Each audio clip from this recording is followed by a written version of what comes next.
일본의 한 조용한 골목 모퉁이에 아주 작은 꼬지가게 하나가 있는데요. 가게 안에는 어린 소녀와 엄마로 보이는 여성이 매우 침울한 표정으로 앉아 있습니다. 소녀가 여성에게 하얀 봉투 하나를 건네주었는데 여성이 봉투를 열어보더니 놀란 눈을 하며 소녀를 향해 너 이 큰돈이 어디서 났어? 똑바로 말하지 못해? 화를 내며 다그치자 소녀는 아까 그 아저씨가 주고 갔단 말이야. 순간 여성은 숨이 멎을 것 같았고 말없이 바닥에 털썩 주저앉고 말았습니다. 모녀에게 무슨 일이 있었을까요? 오늘 내용은 카즈미 씨의 사연을 재구성한 이야기입니다. 구독과 좋아요는 영상 제작에 큰 힘이 됩니다. 안녕하세요. 저는 일본 나고야 대학 문학부에서 책을 좋아했던 카즈미라고 합니다. 90년대는 편지와 삐삐가 공존하며 아날로그에서 디지털로 바뀌는 그야말로 낭만이 가득한 시대였죠. 오늘은 평생 잊을 수 없는 그 시절 한국 남자친구 얘기를 해볼까 합니다. 때는 1994년도 여름이었는데 그 당시 한국의 여름은 불가마같이 더워도 너무 더웠습니다. 일본도 여름이 엄청나게 무더운데 그해 한국의 여름은 숨이 막힐 정도로 불볕더위가 엄청 심했었는데요. 당시 한국에 여행 갔을 때 젊은 사람들에게 인기 많았던 가수가 서태지와 아이들이었고 춤과 노래가 굉장히 인기가 있었던 걸로 기억이 납니다. 대학 4학년의 마지막을 뜻깊게 보내기 위해 친구들과 한국으로 가서 일주일 정도 시간을 보내기로 했는데요. 여름하면 당연히 바다를 떠올리게 되고 저희는 한국에서 가장 유명한 해운대 해수욕장 근처에 숙박했습니다. 이틀 정도 머물다 경주와 다른 곳을 구경하기로 했는데 지금처럼 스마트폰이나 외국인을 위한 배려가 많지 않던 시절이라 숙박과 이동 모든 게 어려움이 많았습니다. 첫날 해운대에서 물놀이를 하고 저녁 밤바다를 보기 위해 백사장을 찾았는데요. 그런데 이곳에 한국만의 독특한 문화가 있는 겁니다. 돗자리나 신문지, 종이 상자를 깔고 음식과 술, 음료수를 마시는 사람들이 해변에 가득했었죠. 일본과 전혀 다른 문화적 풍경에 저희들은 매우 당황했고 놀라웠습니다. 하지만 이내 저희도 동요되어 인근 가게에서 맥주와 과자를 사서 모래사장에서 건배하며 즐겁게 마시고 얘기를 했습니다. 뜨겁게 달구어진 모래는 저녁까지 온기가 남아있었고 밤 공기와 시원한 파도 소리와 함께 저희는 학교를 졸업하고 각자의 진로에 대해서 진지하게 얘기를 나눴습니다. 친구들과 둘러앉아 캔 맥주로 건배하며 시간을 보내던 중 갑자기 한 젊은 남성이 저희에게 다가와서 혹시 일행이 없다면 자신들이랑 같이 맥주를 마시고 싶다는 겁니다. 한국식으로 말하면 헌팅이겠지요. 당시 한국은 여자들끼리 오면 남자들이 같이 놀자며 모르는 사람에게 다가와 말을 건네는 문화가 있었는데요. 일본에서는 모르는 사람들에게 접근하지 않는데 한국의 남자들은 매우 적극적이고 대담한 성향이 있었습니다.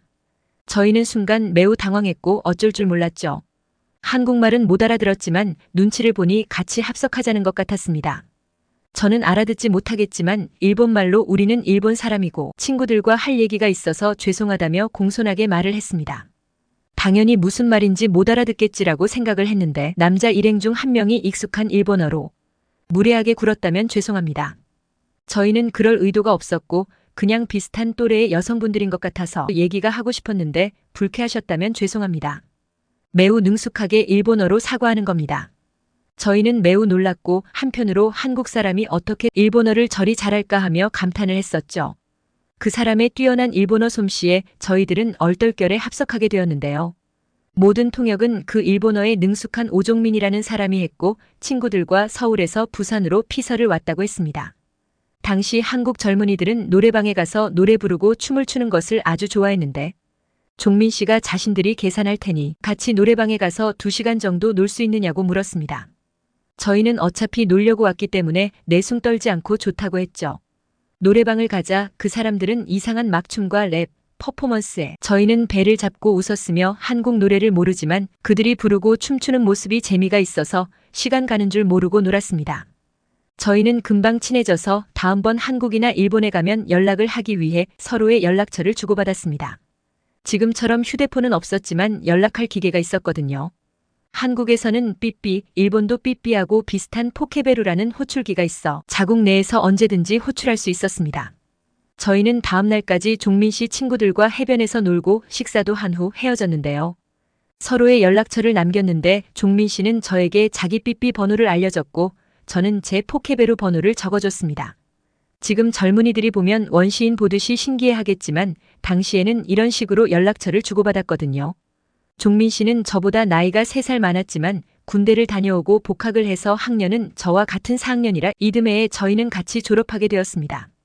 저는 책을 좋아하고 글을 쓰는 게 좋았지만 현실은 취업하기에 별 쓸모가 없었습니다. 당시는 SNS도 없던 시절이라 마케팅이라는 글로 하는 상세 페이지도 없었고 현장에서 바로 도움이 되는 전공 위주로 취업이 되던 시절이었죠.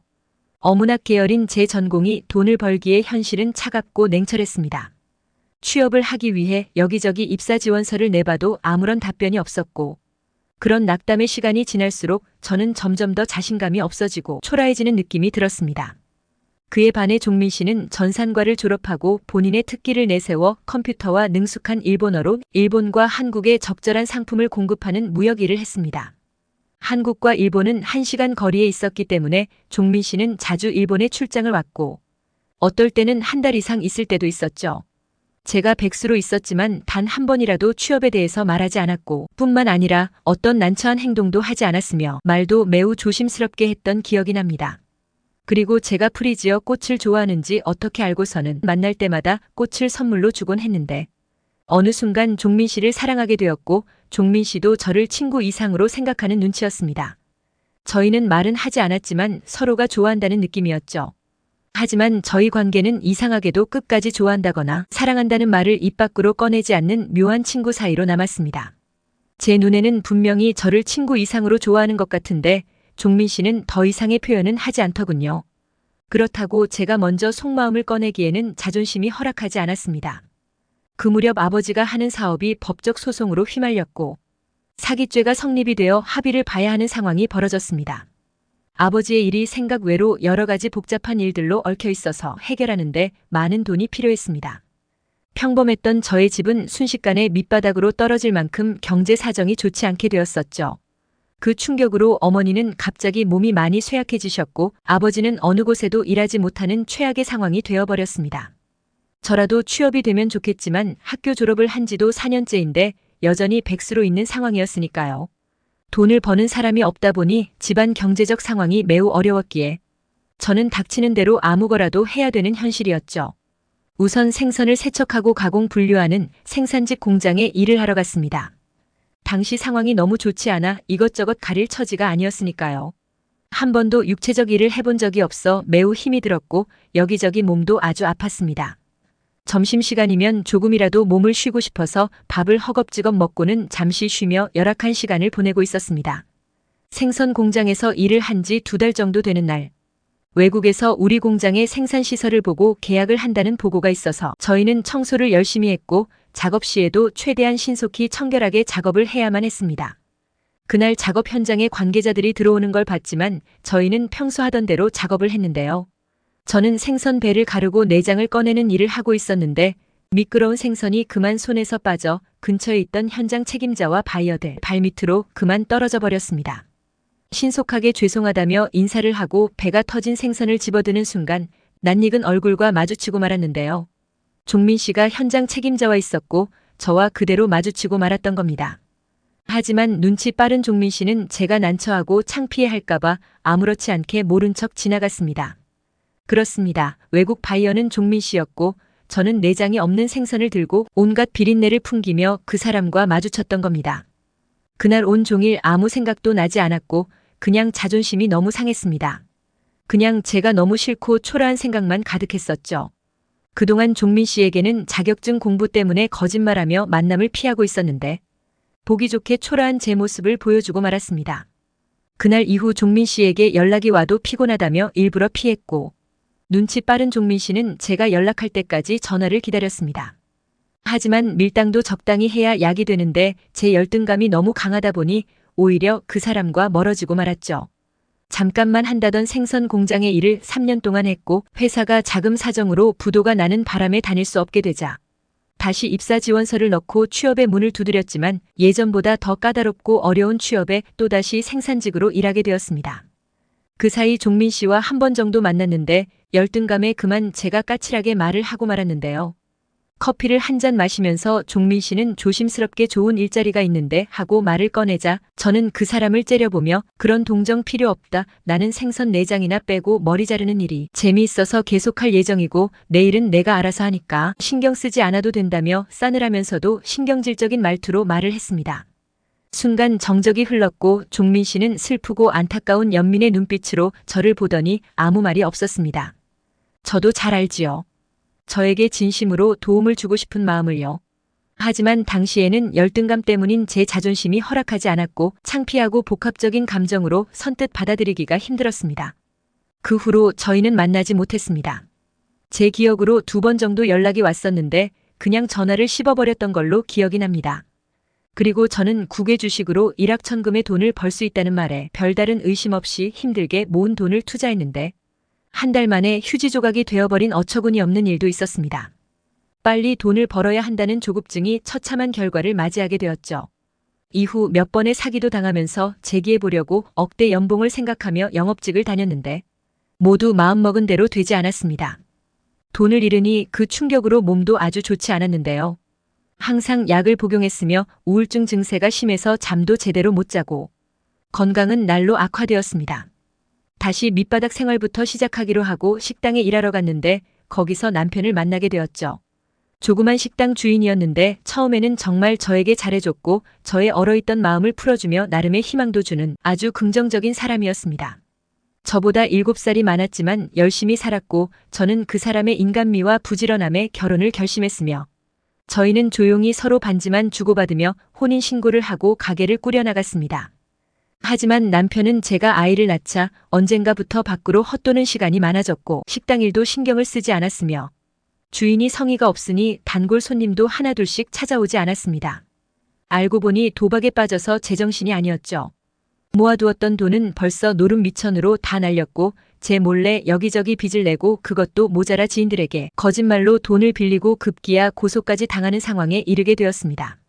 장사에는 관심도 없고 어떻게 하면 돈을 구해 도박판에 가서 한탕 벌 수 있을까만 집착을 했고 하루도 빠짐없이 술을 마셨습니다.